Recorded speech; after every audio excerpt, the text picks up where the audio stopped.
What's good, sports gamers? And after 2K's long anticipated event where they revealed Run the Neighborhood, it's kind of safe to say they're in the lead of the 2K versus Live race at this point. However, there are still some elements of Live's career mode equivalent that 2K could take a few notes from. The biggest thing that stood out to me while playing Live's demo were the level of progression and tree system your character goes through as you play. You feel a bit more like you earned your player, and personalizing their playstyle through skill points can make them feel a bit more unique than the next man's or woman's. Community manager Chris Manning even agreed that my career in 2K17 felt like one big grind, and to me it has felt like that for the last few 2Ks. You sell some organs, you don't need to buy some VC, max your player's appropriate stats, then sit through hours of completing the challenges to earn your badges. Nothing about the mode felt truly fun or exciting anymore, and the reveal was 2K's way of rejuvenating at least this fan's interest that they once had in the mode. Being that 2K and Rockstar are both owned by Take-Two Interactive, it didn't particularly shock me to see this type of expansion to the mode. Once a mode like the park becomes such a sensation, the only thing that could be done from there was to expand how large the park was. What else there would be to do and what else the players could play. I was told to keep it off the record, but I can at least say that this is something 2K had planned further back than you may think. And now that the foundation is laid, there's nowhere to build but up. As exciting as the new sandbox type world that your player can now traverse is the new dual archetype system that 2K has implemented for my players. Example being a sharp shooting point forward. I personally appreciate it because I felt the archetypes before were too restricting, and you can only make your players so good at a few things.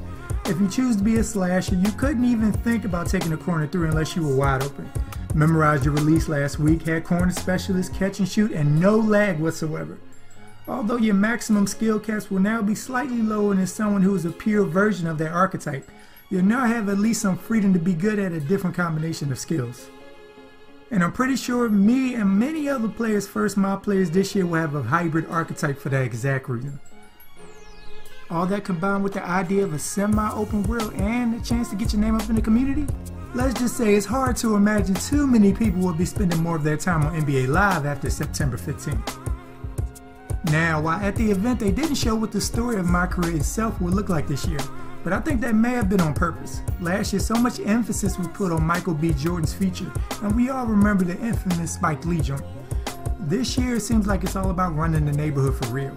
Nothing cheesy or excessive to take away from the game itself. Just straight up make a name for yourself and what could become a baby between GTA and NBA 2K in another few years. What I find so impressive and also kind of funny, we haven't even seen what Pro-Am and 2K E-League progression will look like this year.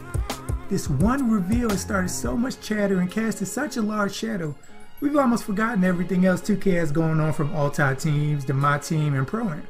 2K flat out should have your attention more than any other sports game on the market right now. And that's not to say NBA Live hasn't made their strides this year either. Think of it like Floyd Mayweather and Conor McGregor, but Floyd isn't retiring this year. EA should build on the strong foundations they've laid this year and expand on their modes just as headstrong as 2K has. Sorry sports gamers, what do you guys think of the two modes? And do you think NBA Live has what it takes in future years to dethrone 2K? Leave it in the comments down below. And stay tuned for more NBA 2K18 and Live 18 content here at Sports Gamers Online. So subscribe if you haven't so you don't miss anything we put out. I'm Chris. Thank y'all for watching and be good, y'all.